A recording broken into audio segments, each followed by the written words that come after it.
The head of the Ministry of Foreign Affairs of the Russian Federation, Sergei Lavrov, has made yet another propagandistic statement. According to him, NATO and Europe are allegedly preparing to attack Russia's Kaliningrad region and other Russian territories. As Lavrov stated, the goal for which Europe is supposedly preparing for war against Russia is the same as that of Nazi Germany. Lavrov made these statements against the backdrop of Russian drones and fighter jets violating the airspace of NATO countries since the beginning of September. Earlier, NATO allies developed a detailed plan to neutralize Russia's Kaliningrad region, which, thanks to modern weaponry, will be implemented faster than ever before. This was stated in July of this year by NATO Land Forces Commander General Christopher Donahue. This refers to the alliance's plan called the Eastern Flank Deterrence Line. Its main goal is to counter threats from Russia and ensure global deterrence. At that time, Donahue noted that thanks to new capabilities, the alliance's army is able to neutralize the Kaliningrad region from the ground in time frames that previously seemed impossible. And in September, the Lithuanian electricity transmission system operator completely dismantled the power lines connecting Lithuania with the Kaliningrad region. The company announced that after the complete removal of all infrastructure, the owners of the cleared land will be able to use their plots without any restrictions.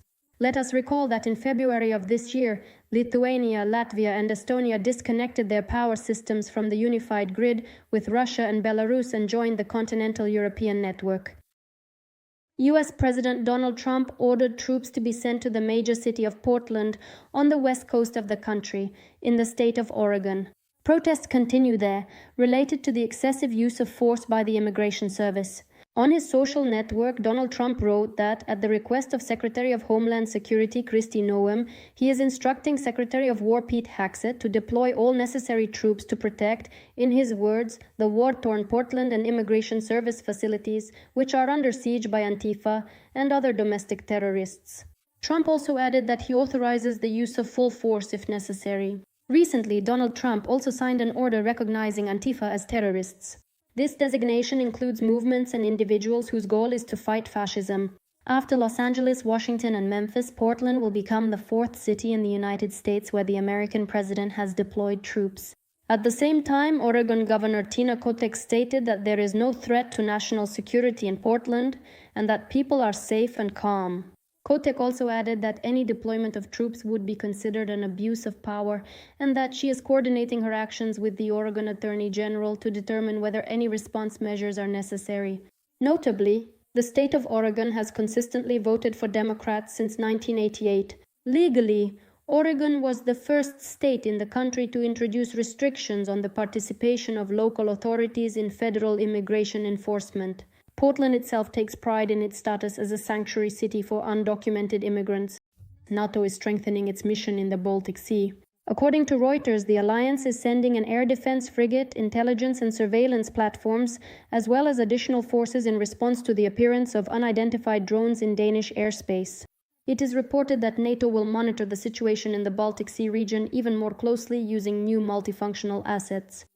At the same time, photos have appeared online showing tanks being moved in Estonia toward the Russian border. According to media reports, the photo was taken in the Estonian city of Tartu. Meanwhile, Sweden and Finland have created a new strike brigade on the border with Russia. According to Finnish media, it includes about 5,000 military personnel, and the weapons for the new brigade have already been deployed in Lapland. According to sources, the brigade will also include military personnel from Norway and Denmark. The publication reports that in the event of an armed conflict, the strike brigade will be covered from the air by British Eurofighter and F-35 fighter jets. It should be noted that the alliance is strengthening its security after a series of incidents involving violations of NATO countries' airspace. Initially, about 20 Russian drones entered Polish airspace. Later, in Estonia, a violation of airspace by Russian MiG-31 fighter jets was recorded.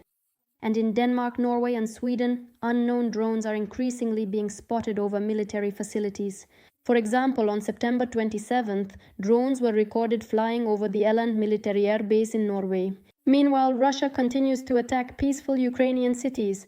On the night of September 28th, the aggressor country carried out another massive attack on Kyiv and the region, as well as other areas, using nearly 500 attack drones and more than 40 missiles. As a result of the shelling, residential buildings and civilian infrastructure were damaged. According to preliminary data, 4 people were killed in the capital. On Sunday, September 28th, parliamentary elections are being held in Moldova. The outcome may prove decisive for maintaining the country's pro-European course. Voting began at 7 o'clock in the morning. Moldovan citizens are electing 101 deputies who will determine the country's fate for the next 4 years. 14 parties, 4 electoral blocs, and 4 independent candidates are participating in the elections. Before the elections, the majority in parliament belonged to the pro-European Action and Solidarity Party.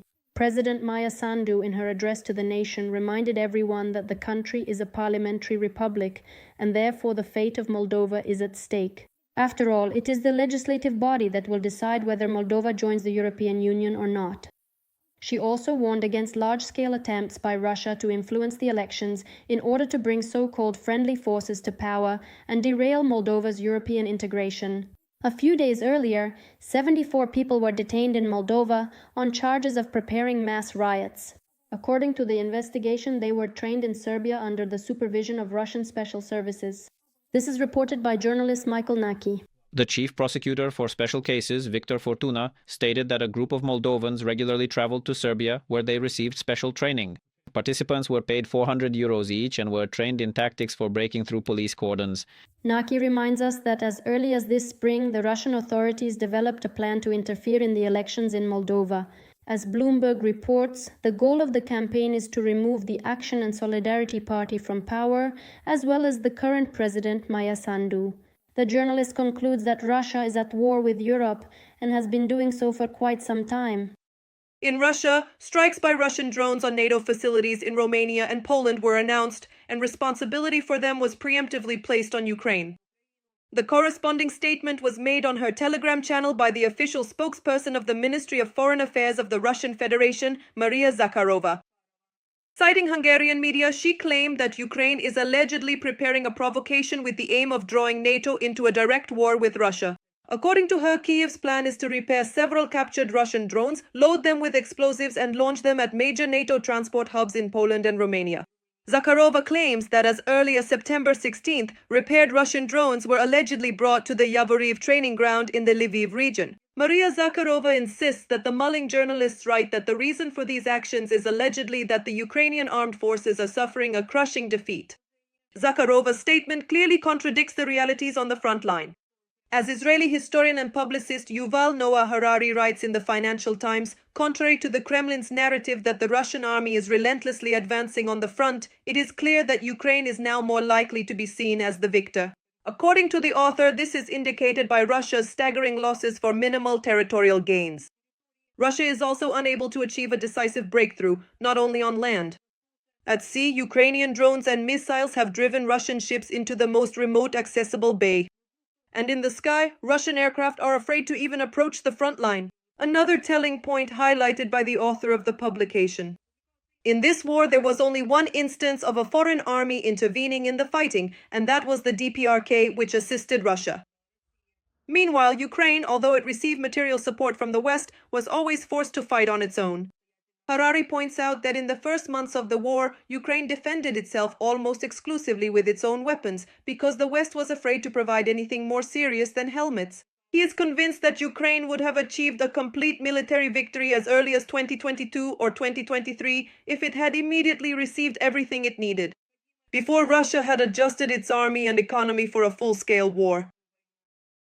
Crimea is out of fuel. Most gas stations have no gasoline. The Blarney started at 5 a.m. precisely today, because right now we're all actively taking part in a challenging quest called Find the Gasoline. At gas stations where there is fuel, there are huge lines. According to reports online, drivers are spending up to 8 hours waiting to fill their tanks.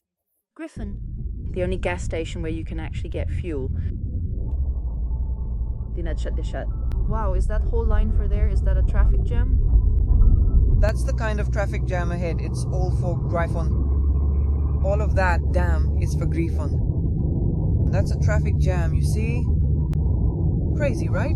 Prices are rising before our eyes. Locals report that the price for a liter of A95 has reached as high as 160 rubles. Earlier, the head of the temporarily occupied Crimea, Sergei Aksyonov, acknowledged a fuel collapse on the peninsula. We met issues in fuel supply.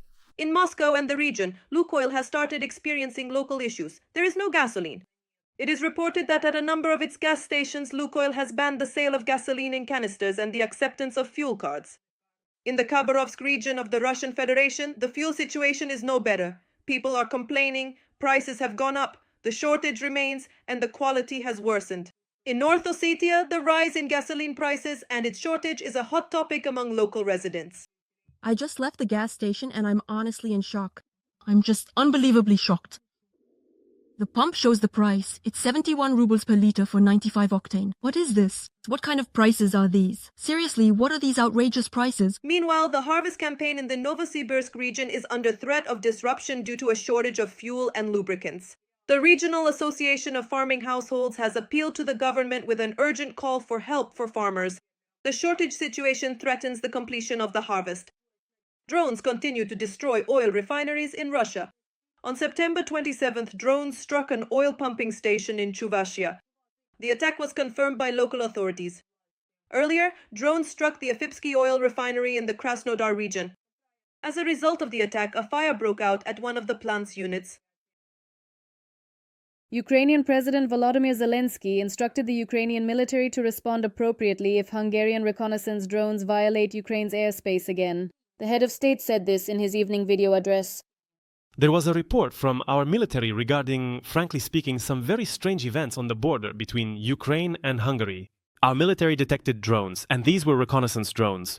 I instructed the military to conduct a full investigation, and next time, if such drones appear again, to respond accordingly to defend our state. He is convinced that Ukrainians are currently the best in Europe at defending against any drones. Separately, the head of state expressed hope that Hungary would heed the call of US President Donald Trump regarding the need to stop purchasing Russian energy resources. As reported by Unian, Ukraine's airspace was violated, most likely by Hungarian reconnaissance drones. According to the head of state, the commander-in-chief of the armed forces, Oleksandr Syrsky, reported this to him. Preliminary information suggests they could have been conducting reconnaissance regarding the industrial potential in Ukraine's border regions. In this regard, the president instructed to check all available data and to report immediately on each recorded incident. Hungarian Foreign Minister Péter Szijjártó lashed out at Zelensky with accusations following his statement about Hungarian drones. In his post on the social network X, he claimed that the president of Ukraine is supposedly losing his mind and, because of his anti-Hungarian obsession, is starting to see things that aren't really there. Unknown drones were flying over Zakarpattia as early as this summer, and then Raif Bil also reported about this in the region. This was shared on his Telegram channel by communications and drone systems specialist Sergei Flash Beskresnov. In the summer, my friend Sergei Gerasimyuk detected the activity of unidentified UAVs over Zakarpattia. I had to drop everything and go there with the equipment, then again and again. In August, Russia carried out a missile strike on a household appliance factory in Mukachevo, Zakarpattia. This was actually quite a rare event, since during the war, Russia has carried out only a small number of strikes on this region. US President Donald Trump told his Ukrainian counterpart Volodymyr Zelensky that he is ready to lift the ban on strikes with American weapons on Russian territory. According to the Wall Street Journal, citing a high-ranking American official, Trump said this to Zelensky during a meeting on the sidelines of the UN General Assembly. The publication reported that Zelensky asked Trump to give Ukraine more long-range missiles and to allow the use of these weapons to strike targets deep inside Russian territory. Trump replied that he was not opposed to this idea, but according to the publication's source, the head of the White House limited himself to words only and did not make any commitments to lift the ban on such strikes. According to the publication, a Ukrainian delegation will soon travel to the US for negotiations with Pentagon Chief Pete Hegseth. Earlier, the publication The Telegraph wrote that during the closed part of a meeting with US President Donald Trump at the UN General Assembly in New York, Volodymyr Zelensky requested Tomahawk missiles. In an interview with Axios, excerpts of which were published the day before, Zelensky said that he had asked Trump for weapons that, in his opinion, would speed up the end of the war, but he refused to specify what kind. President Trump absolutely knows. I have told him precisely what we truly need. We definitely need it. But that absolutely does not mean we will actually use it. Because if we possess it, I genuinely think it will put significant additional pressure on President Putin. In response, according to Zelensky, Trump said that he would work on it. Also in this interview, Zelensky said that if Ukraine does receive long-range weapons from the US, Kyiv will use them. When asked by the journalist whether they would be used to strike Moscow, the Ukrainian president replied that Ukrainians are not terrorists. However, people who work in the Kremlin, according to him, should know where the nearest bomb shelters are located. If they absolutely do not stop the ongoing war, they will certainly need them anyway. At the end of the summer, it became known that the Pentagon is blocking Ukraine from using long-range weapons to strike deep into Russia. Ukrainian President Volodymyr Zelensky also reported that Ukrainian-made weapons are being used for strikes on the Russian Federation.